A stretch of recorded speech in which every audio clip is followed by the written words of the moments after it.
ಈ ಮಧ್ಯೆ ಮತ್ತೊಂದು ಬ್ರೇಕಿಂಗ್ ಅಪ್ಡೇಟ್ ಸಿಗ್ತಾ ಇದೆ. ಬ್ರೇಕ್ಫಾಸ್ಟ್ ಮೀಟಿಂಗ್ ನಲ್ಲಿ ಮುಂದಿನ ಮುಖ್ಯಮಂತ್ರಿ ಯಾರು ಅನ್ನೋದನ್ನು ಸಿದ್ದರಾಮಯ್ಯ ಅನೌನ್ಸ್ ಮಾಡಿದ್ದಾರೆ. ಡಿಕೆ ಶಿವಕುಮಾರ್ ಮುಖ್ಯಮಂತ್ರಿ ಆಗೋದಕ್ಕೆ ನನ್ನ ಪೂರ್ಣ ಸಮ್ಮತ ಇದೆ. ಇದು ಸಿದ್ದರಾಮಯ್ಯ ಅವರು ಬ್ರೇಕ್ಫಾಸ್ಟ್ ಮೀಟಿಂಗ್ ನಲ್ಲಿ ಸಚಿವರುಗಳ ಮುಂದೆ ಹೇಳಿದ್ರು. ಸೊ ಮೆಸೇಜ್ ಕ್ಲಿಯರ್ ಆಗಿ ಕನ್ವೆ ಆಯ್ತು. ಅಲ್ಲಿಗೆ ನಾನು ರಾಜೀನಾಮೆ ಕೊಡ್ತಾ ಇದ್ದೀನಿ ಅಂತ ಹೇಳಿದ್ರೆ ಮುಂದಿನ ಮುಖ್ಯಮಂತ್ರಿ ಯಾರು ಮತ್ತು ಅದಕ್ಕೆ ಬೇಕಾದಂತ ಪ್ರಕ್ರಿಯೆಗಳು ನಡೆಯುವಂತ ಸಾಧ್ಯತೆಗಳಿತ್ತು. ಇಲ್ಲಿ ಯಾವ ಗೊಂದಲವೂ ಇಲ್ಲ. ಅಲ್ಲಿ ಮುಂದಿನ ಮುಖ್ಯಮಂತ್ರಿ ಡಿಕೆಶಿ ಮತ್ತು ಅದಕ್ಕೆ ನನ್ನ ಪೂರ್ಣ ಸಹಕಾರ ಮತ್ತು ಸಹಮತ ಇದೆ. ಇದು ಸಿದ್ದರಾಮಯ್ಯ ಅವರು ಬ್ರೇಕ್ಫಾಸ್ಟ್ ಮೀಟಿಂಗ್ ನಲ್ಲಿ ಹೇಳಿದಂತ ಮಾತು.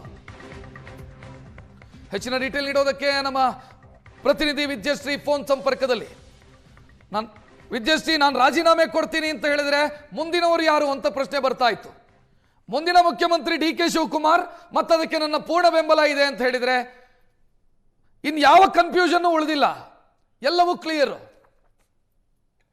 ಖಂಡಿತವಾಗ್ಲೂ ರಕ್ಷತ್, ಈ ಹಿಂದೆ ಕೂಡ ಅಂದ್ರೆ ಈಗ ಸಿದ್ದರಾಮಯ್ಯನವರು ದೆಹಲಿಗೆ ಹೋಗಿ ಬಂದ ನಂತರ ಸಾಕಷ್ಟು ಚರ್ಚೆಗಳು ನಡೀತಾ ಇತ್ತು. ಒಂದು ಕಡೆ ಸಿಎಂ ಸಿದ್ದರಾಮಯ್ಯನವರು ರಾಜೀನಾಮೆ ಕೊಟ್ಟ ನಂತರ ಶಾಸಕಾಂಗ ಪಕ್ಷದ ಸಭೆಯಲ್ಲಿ ಯಾರು ಸಿಎಂ ಆಗಬೇಕು ಅನ್ನುವಂಥದ್ದು ಚರ್ಚೆ ಆಗುತ್ತೆ. ಆಗ ಪರಮೇಶ್ವರ್ ಅವರ ಹೆಸರನ್ನ ಕೂಡ ಹೇಳಬಹುದು ಅನ್ನುವಂತ ನಿಟ್ಟಿನಲ್ಲಿ ಸಾಕಷ್ಟು ಚರ್ಚೆಗಳಾಗ್ತಾ ಇತ್ತು. ಆದ್ರೆ ಅದೆಲ್ಲದಕ್ಕೂ ಕೂಡ ಪೂರ್ಣ ವಿರಾಮವನ್ನ ಸಿಎಂ ಸಿದ್ದರಾಮಯ್ಯನವರು ಇವತ್ತಿನ ಉಪಹಾರ ಕೂಟದಲ್ಲಿ ಹಾಕಿರುವಂತದ್ದು. ಯಾಕಂದ್ರೆ ಅವರು ಮೊದಲು ಉಪಹಾರವನ್ನ ಸೇವನೆ ಮಾಡೋದಿಕ್ಕೆ ಇನ್ನೇನು ಸಚಿವರು ಶುರು ಮಾಡಬೇಕು. ಆಗ್ಲೇ ಅವರು ಸ್ಪಷ್ಟವಾಗಿ ಡಿಕೆ ಶಿವಕುಮಾರ್ ಅವರು ಸಿಎಂ ಆಗೋದಿಕ್ಕೆ ನನಗೆ ಸಂಪೂರ್ಣ ಒಪ್ಪಿಗೆ ಇದೆ ಅನ್ನುವಂತಹ ಮಾತನ್ನ ಹೇಳಿದ್ರು. ಸೊ ಇದು ಸ್ಪಷ್ಟ ಆಗುತ್ತೆ. ಹೈಕಮಾಂಡ್ ಡಿಕೆ ಶಿವಕುಮಾರ್ ಅವರನ್ನ ಹೊರತುಪಡಿಸಿ ಇನ್ಯಾರಿಗೂ ಕೂಡ ಸಚಿವ ಸ್ಥಾನವನ್ನ ಕೊಡೋದಿಕ್ಕೆ, ಸಚಿವ ಸ್ಥಾನ ಜೊತೆಗೆ ಸಿಎಂ ಆಗೋದಿಕ್ಕೆ ಯಾರಿಗೂ ಕೂಡ ಅವಕಾಶವನ್ನ ಮಾಡ್ಕೊಡಲ್ಲ. ಸಿಎಂ ಆದ್ರೆ ಅದು ಡಿಕೆ ಶಿವಕುಮಾರ್ ಅವರು ಮಾತ್ರ ಅನ್ನುವಂಥದ್ದು ಈಗ ಸ್ಪಷ್ಟ ಆಗಿರುವಂತದ್ದು. ಸಿಎಂ ಆಗಿ ಸಾಕಷ್ಟು ಜನ ತಾನು ಸಿಎಂ ಆಗಬೇಕು ಅನ್ನುವಂತ ಆಸೆಯನ್ನ ಸಾಕಷ್ಟು ಜನ ರಾಜೀನಾಮೆ ಕೊಡೋದ್ರ ಬಗ್ಗೆ ಮಾತಾಡ್ತೀವಿ, ಸಲಹೆ ಮಾಡಿದ್ದಾರೆ. ನಾನು ರಾಜೀನಾಮೆ ಕೊಡ್ತೀನಿ, 3 ಗಂಟೆಗೆ ರಾಜೀನಾಮೆ ಕೊಡ್ತೀವಿ. ಶಿವಕುಮಾರ್ ಅವ್ರನ್ನ ಮುಖ್ಯಮಂತ್ರಿ ಮಾಡೋದ್ರ ಬಗ್ಗೆ ಸಹಿತ ಸಲಹೆ ಮಾಡಿದ್ದಾರೆ ಅಂತ ಮಾನ್ಯ ಡಿಕೆ ಶಿವಕುಮಾರ್ ಅವ್ರನ್ನ ಮುಖ್ಯಮಂತ್ರಿ ಮಾಡೋದ್ರ ಸಲುವಾಗಿ ಸೂಚನೆ ಕೊಟ್ಟಿದ್ದಾರೆ. ಅವರಿಗೆ ಮುಖ್ಯಮಂತ್ರಿ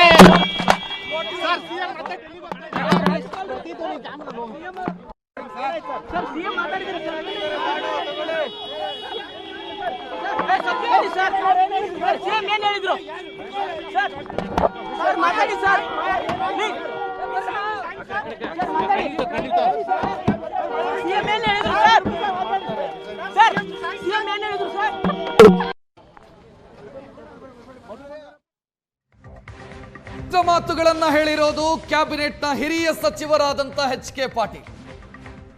ಅವರ ಮಾತಲ್ಲಿ ಯಾವುದೇ ಗೊಂದಲ ಇರಲಿಲ್ಲ. ರಾಮಲಿಂಗಾರೆಡ್ಡಿ ಅವರನ್ನ ಮಾತನಾಡಿದಾಗ ಇವತ್ತಿಗಿಷ್ಟು ಸಾಕು ಅಂತ ಮುಂದಿನ ಮುಖ್ಯಮಂತ್ರಿ ಯಾರು ಅನ್ನುವಂಥ ಪ್ರಶ್ನೆಗೆ ಉತ್ತರ ಕೊಡಲಿಲ್ಲ. ಎಚ್.ಕೆ. ಪಾಟೀಲ್ ಕ್ಲಿಯರ್ ಆಗಿ ಹೇಳಿಬಿಟ್ರು, ಮುಂದಿನ ಮುಖ್ಯಮಂತ್ರಿ ಡಿಕೆ ಶಿವಕುಮಾರ್ ಅನ್ನೋದನ್ನು ಅನೌನ್ಸ್ ಮಾಡಿದ್ರು ಸಿದ್ದರಾಮಯ್ಯ ಇವತ್ತಿನ ಮೀಟಿಂಗ್ ನಲ್ಲಿ. ಮಧ್ಯಾಹ್ನ 2:30ಕ್ಕೆ ಮುಖ್ಯಮಂತ್ರಿ ಸ್ಥಾನಕ್ಕೆ ಸಿದ್ದರಾಮಯ್ಯ ರಾಜೀನಾಮೆ ಸಲ್ಲಿಸುತ್ತಾರೆ. ಇದು ಅಧಿಕೃತವಾಗಿ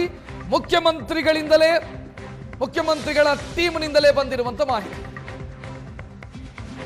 2:30ಕ್ಕೆ ರಾಜೀನಾಮೆ, 3 ಗಂಟೆಗೆ ಸುದ್ದಿಗೋಷ್ಠಿ. ಮಧ್ಯಾಹ್ನ 2:30ಕ್ಕೆ ಮುಖ್ಯಮಂತ್ರಿ ಸ್ಥಾನಕ್ಕೆ ಸಿದ್ದರಾಮಯ್ಯ ರಾಜೀನಾಮೆ ಕೊಡ್ತಾ ಇದ್ದಾರೆ. ನಂತರ ತಮ್ಮ ಗೃಹ ಕಚೇರಿಯಲ್ಲಿ ಸುದ್ದಿಗೋಷ್ಠಿಯನ್ನು ನಡೆಸ್ತಾರೆ ಸಿದ್ದರಾಮಯ್ಯ.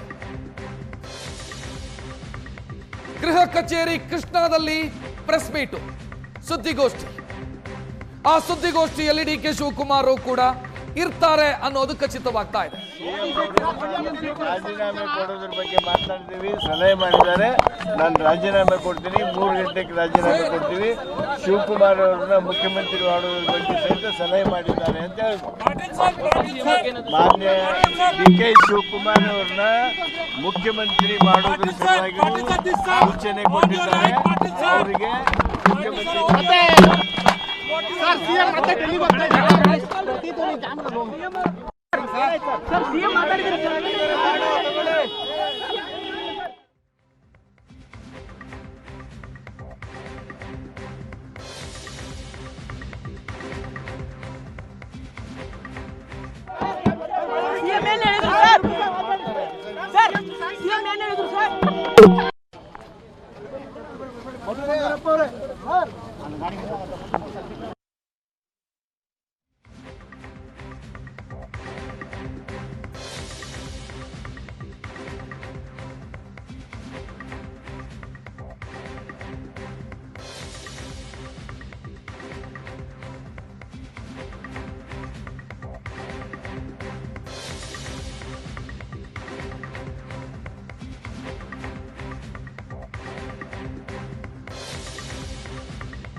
ಮಂತ್ರಿಗಳು ಭಾಗಿಯಾದಂಥ ಇವತ್ತಿನ ಬ್ರೇಕ್ಫಾಸ್ಟಲ್ಲಿ ಭಾಗಿಯಾದಂಥ ಮಂತ್ರಿಗಳು ಒಬ್ಬೊಬ್ಬರಾಗೆ ಮಾತನಾಡ್ತಾ ಇದ್ದಾರೆ.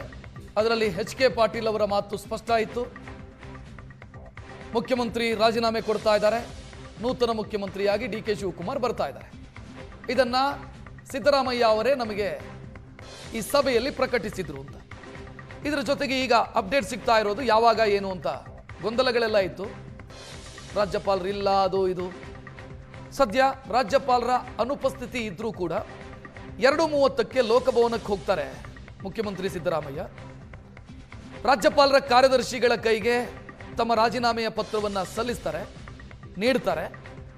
ಅದಾದ ನಂತರ 3 ಗಂಟೆಗೆ ಅವರ ಗೃಹ ಕಚೇರಿ ಕೃಷ್ಣಾದಲ್ಲಿ ಒಂದು ಸುದ್ದಿಗೋಷ್ಠಿ ನಡೆಯುತ್ತೆ. ಆ ಸುದ್ದಿಗೋಷ್ಠಿಯಲ್ಲಿ ಮುಖ್ಯಮಂತ್ರಿ ಸಿದ್ದರಾಮಯ್ಯ ಮಾತನಾಡ್ತಾರೆ.